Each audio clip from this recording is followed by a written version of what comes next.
దేశవ్యాప్తంగా సంచలనం సృష్టించిన మలయాళ నటి కిడ్నాప్ లైంగిక వేధింపుల కేసు దర్యాప్తులో పోలీసుల ఎఫ్ఐఆర్లో పేర్కొన్న వివరాలను ఓ మీడియా ప్రచురించగా అది సోషల్ మీడియాలో వైరల్ అయింది.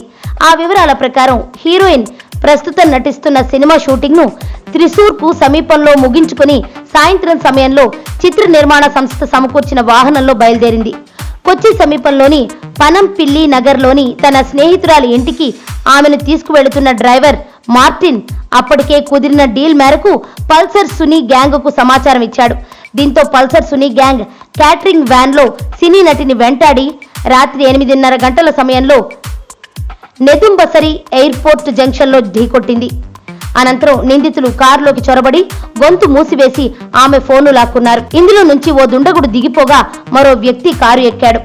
కొద్దిసేపటి తర్వాత పల్సర్ సునీల్ మాస్క్ కట్టుకుని డ్రైవర్ సీటులోకి రాగా మిగతా వారు క్యాటరింగ్ వ్యానులోకి వెళ్లారు. అనంతరం వాహనాన్ని కక్కనాడ్ ప్రాంతానికి తీసుకెళ్లిన పల్సర్ సునీల్ లైంగికంగా వేధించాడు.